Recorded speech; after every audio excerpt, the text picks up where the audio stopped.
everyone, welcome back to the Israel Connection. I'm Esti Zenati. My guest today is Jonathan Conricus, a retired IDF lieutenant colonel with 24 years of service as a combat commander, diplomat, and international spokesperson. As the first IDF officer to be seconded to the UN, he provided strategic analysis for peacekeeping. During the recent war, he became a prominent public figure, conducting hundreds of interviews and social media briefings for a global audience. He's currently a senior fellow at the Foundation for Defense of Democracies and the owner of Conricus Communications, where he continues to leverage his expertise on topics including military history, geopolitics, and international media. Jonathan, thank you so much for joining me today. Shalom, Esti. Thank you. So let's get to know you a little bit more for those who don't know you. So you were born in Jerusalem and you grew up in Sweden.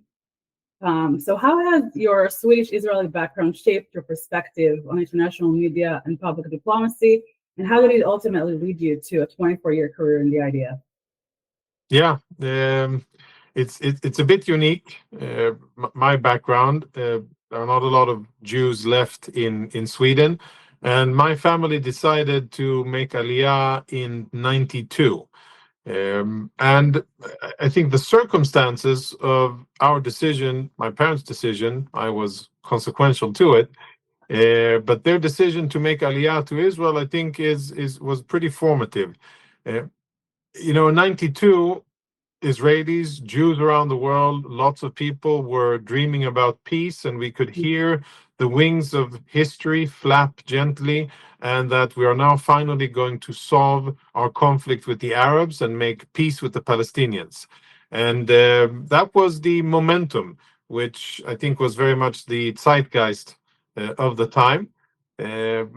Many years after, I think it's a very rough awakening for a lot of people. And I think personally, I've come from a world, from a country that really idolizes international organizations. The UN is sanctified, holy, declared holy, can do no wrong in Swedish eyes, and that's where I grew up. Of course, today I hold very different views on the entire UN system, the so-called humanitarian ecosystem, and many of the so-called human rights organizations. It is a very, very corrupt environment, and maybe we can explore that later. But my upbringing basically formed me in a certain way. We came to Israel infused with a lot of positive thinking and a lot of positive aspirations of coexistence, of mutually beneficial situations between us and the Palestinians. And after October 7, I think I have to say that I see things quite differently, in a bit more clear-eyed way. But I will say that I have indeed tried to use my Swedish background.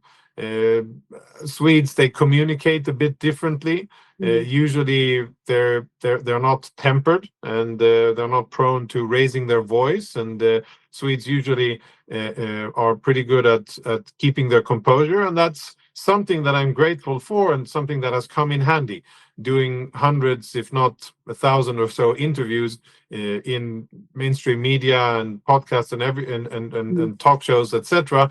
It comes in handy to be able to keep your composure and to stay focused on the topic and not get dragged into emotions. And that's something that I think I can credit my Swedish background to. And I think it also gives me perspective. And I speak about this with a lot of Jewish communities around the world when I travel. I'm currently in Chicago, but on another speaking tour, and I try to tell American, North American, Canadian, Australian, British, and other communities that there is a blueprint for what's going on, and there are warning signs that American Jewish communities should be paying attention to. And if you want to see how bad things can get, if you think that things are bad now in Baltimore, in the US, in various Canadian communities, then unfortunately, no. Things can get much worse from a Jewish perspective, and you should look at Sweden as a warning. Because in Sweden, the Jewish community is on its knees. It is outnumbered. It has very little political strength, pretty weak organization. pretty weak fighting spirit, if at all, and it doesn't have a supportive political system, local non-Jewish legislators, and it doesn't have that ability to protect itself using political power. And that's something that exists in the US in various Jewish communities, some more than others.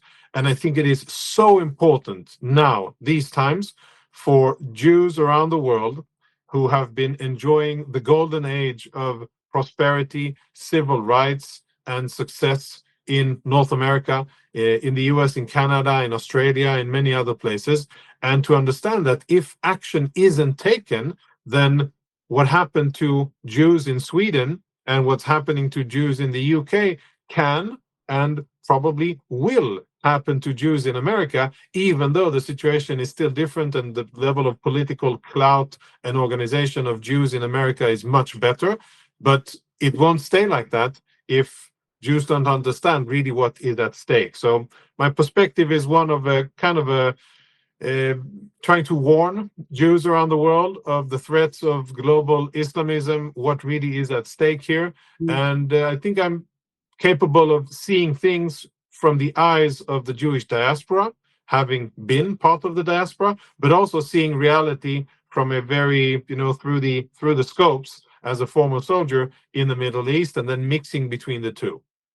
Yeah, and speaking of Sweden, like we've seen, aside from everything we see on social media, with all the protests and rallies and violence everywhere against the Jewish community, we saw even for the Eurovision Song Contest last year that our delegates from Israel went to Malmo in Sweden, which is a very anti-Semitic area, and Yep. they've been attacked, and it was very scary for them. Oh yeah, it's rampant violence, and for Americans and not Americans who may not know what the Eurovision Song Contest is, it's a very, very big deal. Yes. It is, to use American terms, maybe we could call it the Super Bowl of international song contest for Europeans. It's the Olympics of the song contest. Yeah, I mean, it's very big. Lots of viewers around Europe and other places around the world, they watch this, and the location of the every year's competition is based on the last year's winner. So if a country wins, it hosts the next year. Sweden won a few years ago, and they decided to host the show not in their capital, which is Stockholm, but in Malmo, which, by the way, is the city where I grew up in. And you're very correct in saying that it is a very, very hostile environment towards Jews in general, and definitely towards Israelis. And the Swedish authorities, knowing that, they still decided to host it in Malmo.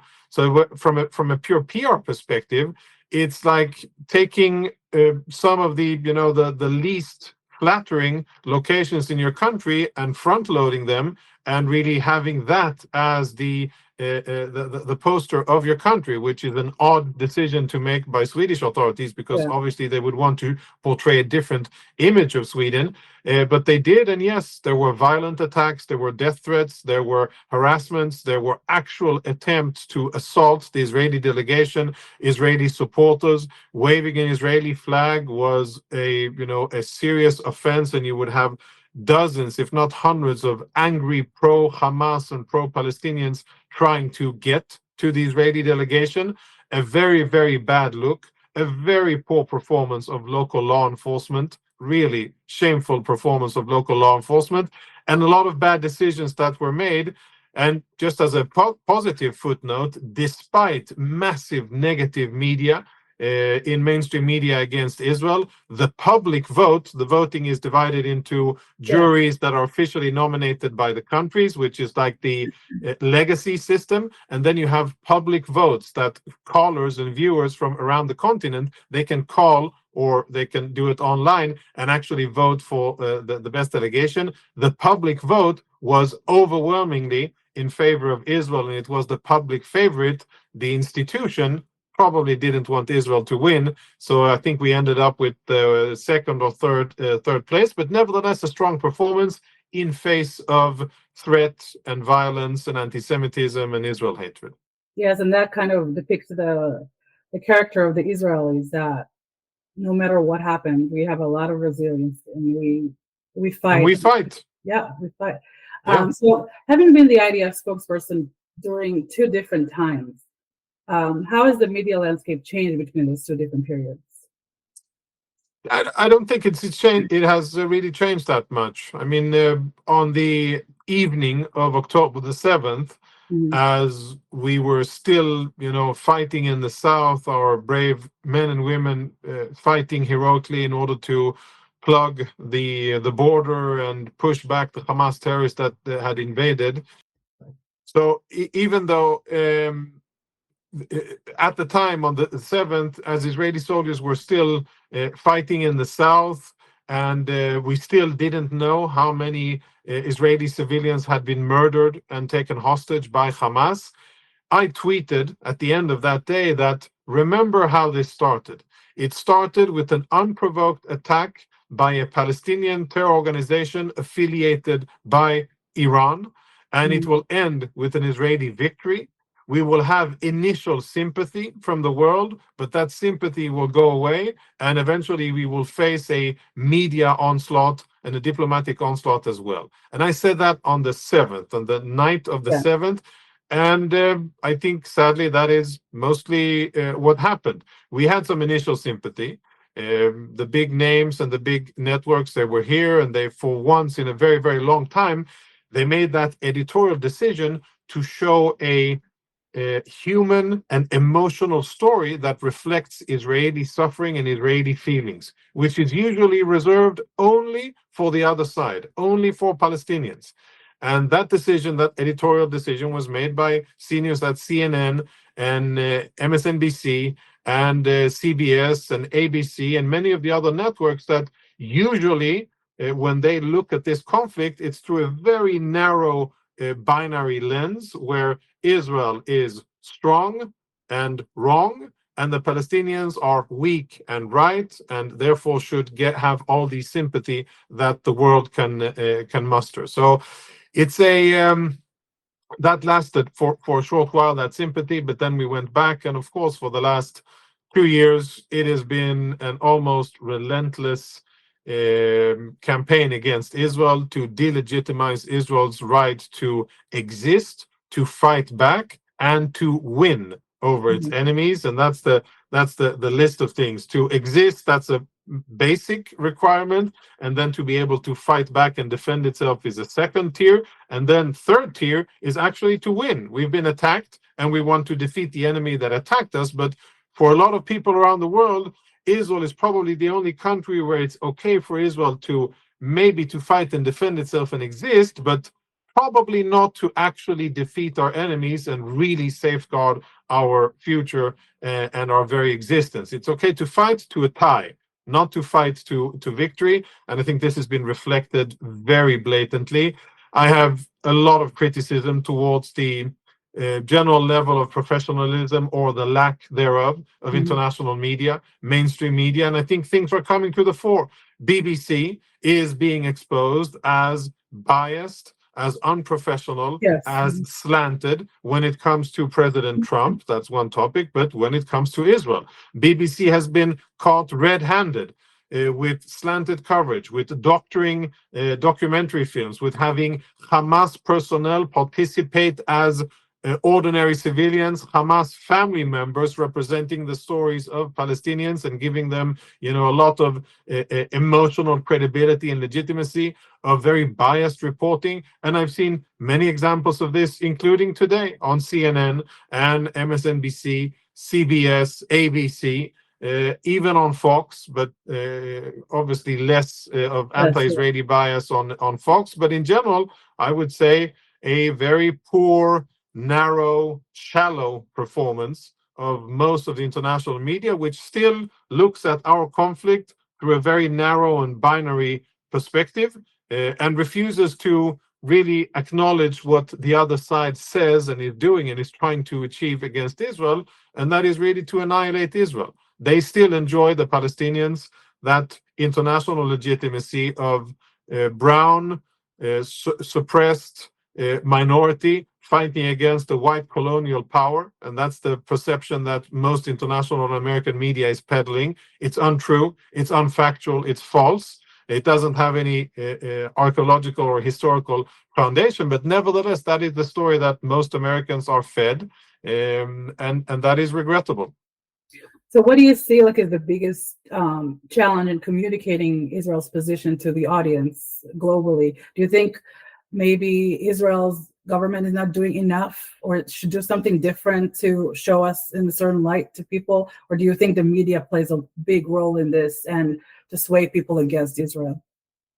To put this in sports terms, I'd say that we're fighting an away game at a very hostile away crowd.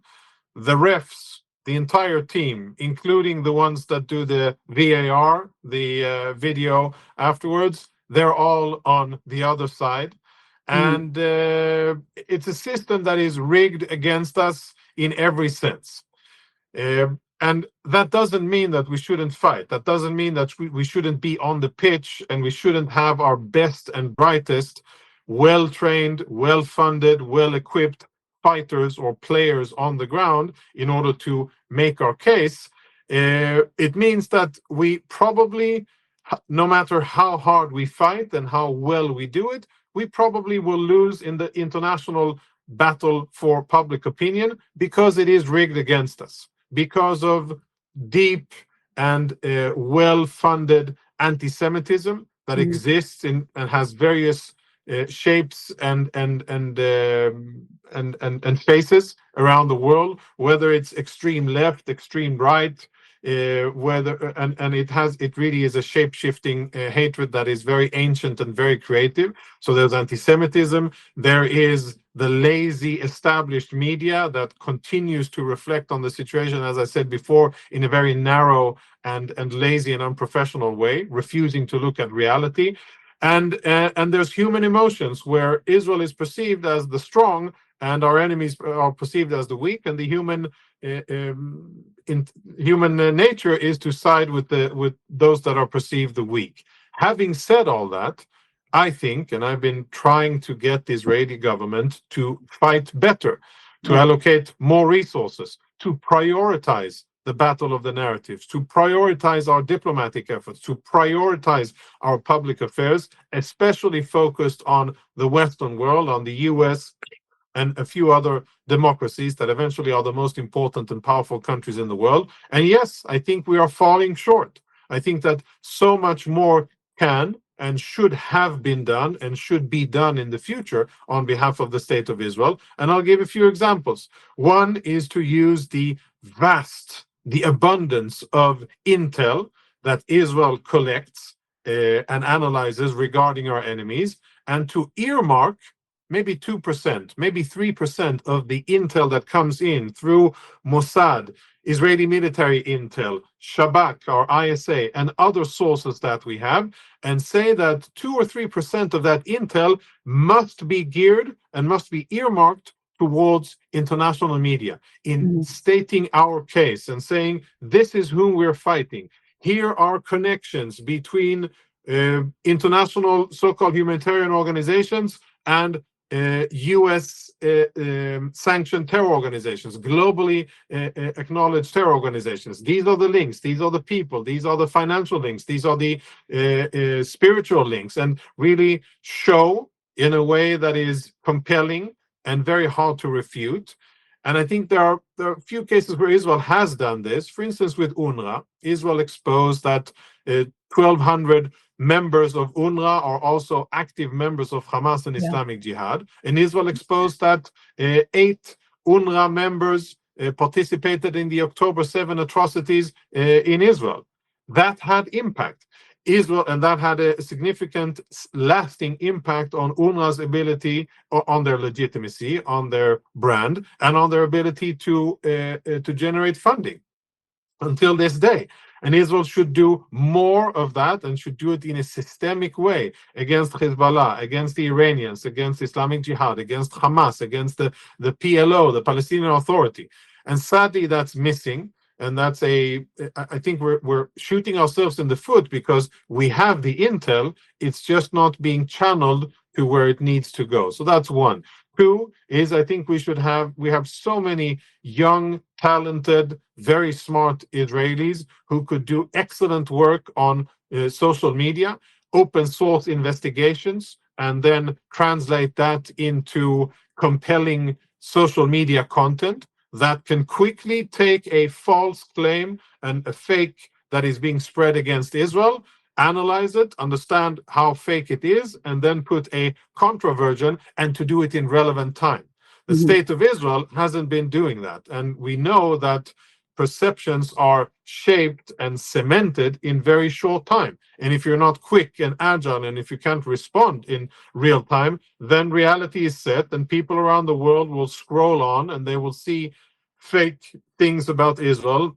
And if they're not refuted quickly, then they will believe them, and that will be cemented as reality. As an example, famine in Gaza, a complete fabrication, lies that has no factual or substance to it, made up as a pressure campaign against Israel, and it wasn't refuted quickly enough by Israel with evidence, and it took good civilians from around the world to say, hey, those pictures from The Guardian and the New York Times of a woman, a mother, standing and holding a extremely malnourished child, that isn't a child suffering from malnutrition, and he's not in famine. That is a child that is suffering from a pre-existing condition. And his brother, standing just next to the mother, he is healthy. And the mother is healthy with cheeks with a bit of surplus, and is doing relatively well. And the child, sadly, suffers from a pre-existing condition.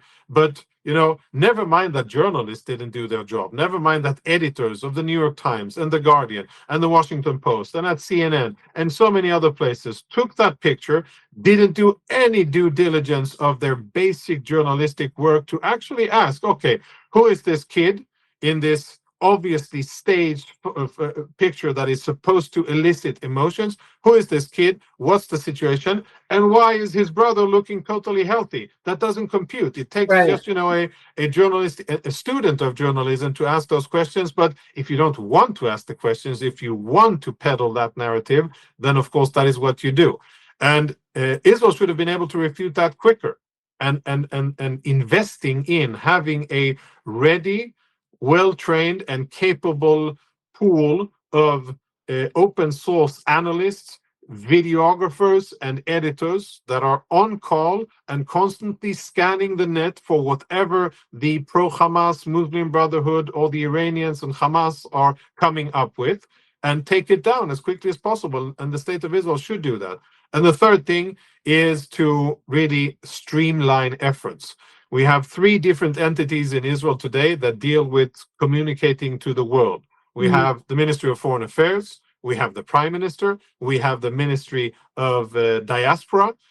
Each 3 have different parts, different budgets, different priorities, different target audiences, and they are not coordinated. So there's a lot of work that needs to be done. I hope that there will be political change in the sense of different political priorities in Israel that will say, okay, now we need to fight this battle. We should have been fighting it for the last 25, 30, 40 years. We haven't really done so. Now we really have to invest resources and prioritize it in order to improve our situation, because at the end of the day, it is not about being loved.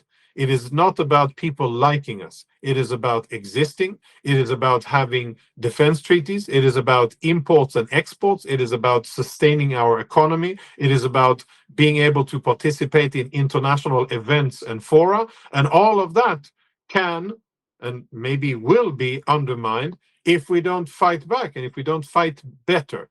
And the last thing I'll say is that, Israel has proven so many times in our short history that Israel is capable of doing the impossible, of achieving tremendous feats, whether it's military against Iran, against Iraq, against Syria, against Egypt, and many other enemies that we had and still have, and things that really defy logic that Israel has been able to do, but also civilian things. The Israeli economy is a miracle in itself. Israeli high-tech is world-leading in various aspects, medical devices and tech, Israeli agriculture, fertilizers and irrigation, and many other fields. We are really very good when we apply ourselves to it, and we should apply ourselves to the battle of the narratives as well. I have no doubt that if we will, when we will also reap the benefits. Yeah, it seems like all of the efforts have been put into obviously military work and obviously bringing back the hostages and everything, but there was little to nothing effort put into social media and fighting that that front, because we need to fight that front. That's the front that shapes people's minds, the media, all of that. What do you think is the biggest misconception people have about the IDF? Because I hear so many things, and people are, as far as I know, being served in the IDF in the past, nothing like what the actual thing is. So what do you think is the biggest misconception? So I may surprise you here, but I think it's actually a mistake. Israelis, officials, and private citizens who have this tagline of the most moral army in the world. That's one extreme of a spectrum, and then the other extreme of a spectrum, it would be genocidal baby killers and war criminals. I think, of course, the one that claims that Israel is IDF is war criminals and all that's a lie. Those are false allegations against Israel, and I think that when they are investigated fairly, they are those claims are refuted. They do not stand on any solid ground. And I would say that I've never said as a spokesperson or afterwards that Israel is the most moral army in the world, because I think there's no such contest. There are no such criteria. I would say with confidence that the IDF is comprised of Israeli men and women who have a very strong, healthy, moral, ethical background based on Jewish and democratic values, the sanctity of life, of justice, of distinguishing right from wrong and aspiring to do right. And I think that's the moral compass. I think that the IDF invests a lot of efforts into making sure that its officers and soldiers are clear about morals and that they are compelled to do what's right on the battlefield in the face of very difficult dilemmas and situations, including personal risk and threats. And obviously, in battle, things happen, things go wrong, and people make mistakes, and people do things that they weren't supposed to do out of fear, pressure, danger, on many other things. And I think that happens, and it has happened to the IDF. There have been commanders and soldiers who have done wrong things, and that is being investigated by the authorities in Israel. And disciplinary measures have been taken against Israeli soldiers and officers, colonels even, who made wrong decisions on the battlefield, and they were expected to act differently according to the Israeli code of conduct, according to our values as a Jewish democracy, and they were reprimanded for it. So nobody who fights on the battlefield can claim that we're perfect. But I think that overall, unequivocally, the situation that Israel faces, that Israeli soldiers face on the ground, is an almost impossible situation, because our enemies look at life so differently from us. From our point of view, every life is holy, and we aspire to preserve life. First and foremost, the lives of our civilians, of Israeli civilians, and then the lives of our soldiers, but also non-combatants on the battlefield. And Israeli troops go to great lengths, including exposing themselves to additional risk in order to minimize, to the extent possible, harming non-combatants on the battlefield. And I think that the greatest misperception is the unfair bias and the double standards that the IDF is held to when it comes to fighting. And no other country is held to anything similar. And I think that there are so many examples of non-Jewish scholars and military experts who have been on the ground in Gaza, seen and witnessed with their own eyes the reality, how Hamas and others are using human beings as human shields, how the entire system is designed to create what we call collateral damage and to trigger that outrage of dead civilians as a result of Israeli fighting. They see this reality, and then they see and measure with empirical knowledge. They see what the IDF is doing, and their reports are what the IDF, the standards that the IDF hold themselves to, aren't possible standards that the US, UK, and France are able to do, and they've never done it in the past. Not in Mosul, not in Iraq, not in Fallujah, not in Baghdad, not in Afghanistan. Nowhere have forces that faced similar circumstances to what Israel faced been able to distinguish so well between combatant and non-combatant. So I think that the biggest misconception is it's a libel against Israel, against the IDF, where in an attempt to undermine the legitimacy of Israel to exist and to fight, the IDF is being branded by a plethora of legal organizations, humanitarian organizations, and countries and media as something that it isn't. While IDF isn't perfect, it is definitely on solid ground when it comes to how it conducts itself on the battlefield. And if anything, I think that the IDF should be emulated.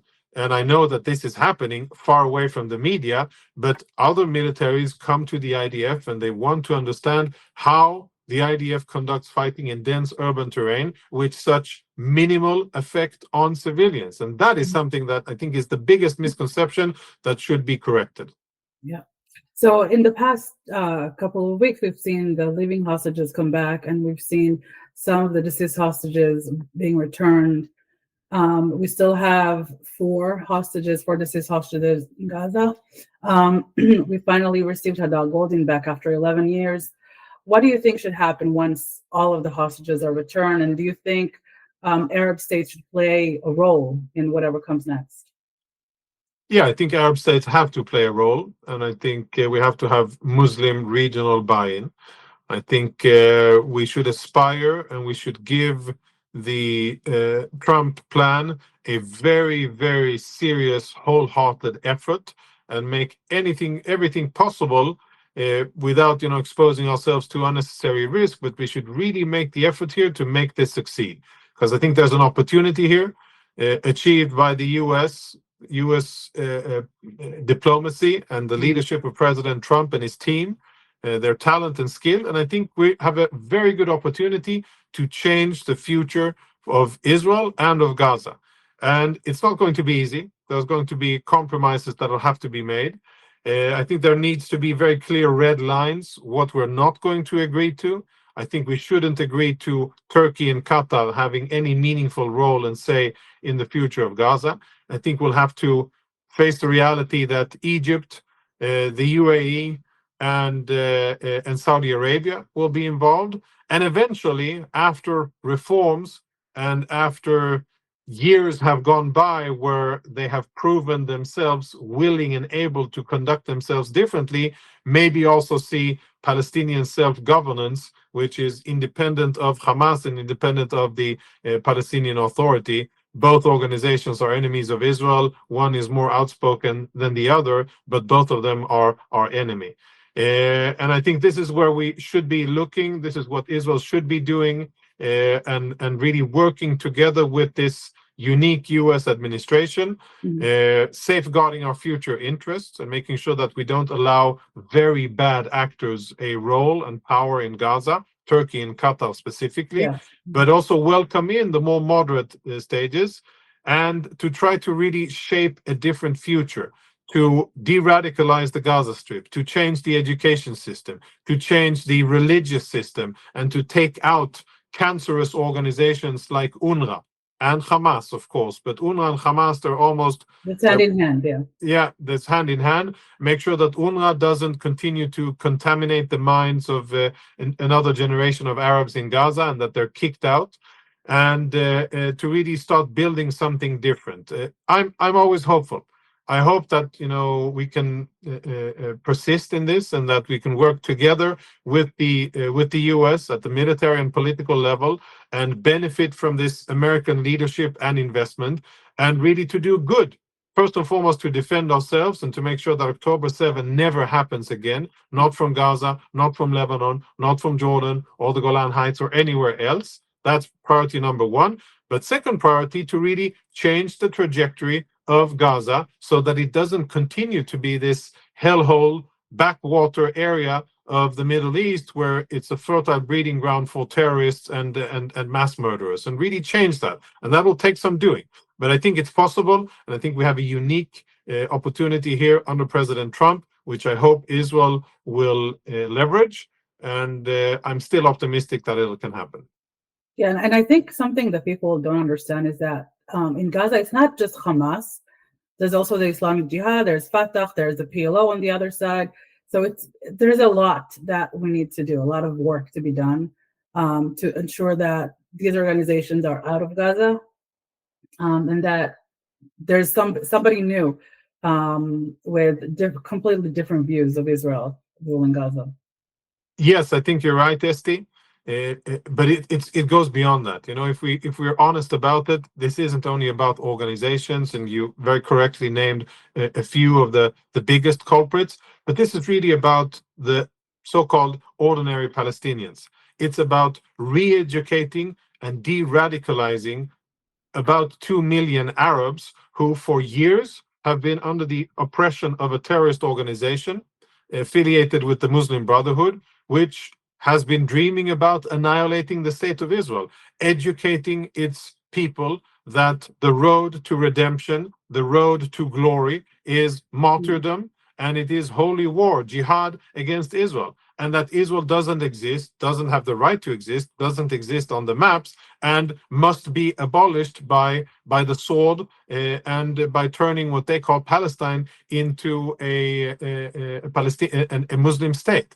That is the mindset. That's the size of the challenge here, which so many people around the world, including some in the American administration, are kind of brushing aside, and because of the enormity of the challenge here, maybe not willing to tackle. But if we're honest, it's not only a few bad apples and part of the society.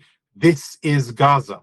Gaza is a hostile entity where the civilian population supports a terror organization that has the clear strategic objective to annihilate the state of Israel. And that can only change over a long period of time through de-radicalizing, re-educating, and providing them with a different perspective on what their goal in life should be. And there can only be peace once they decide that they will prefer their own progress and prosperity and future over trying to destroy ours. That is not where we are. That is where we need to be. Yes. And I hope that leaders around the world will have the capacity, the leadership, the skill, the bravery to actually lead us in that direction. Yes, hopefully. Well, Jonathan, I know you have to go. So thank you so much for being here and answering all the questions. I think people will learn a lot from this interview. And thank you all for listening. Until next time. Thank you, Esti. A pleasure.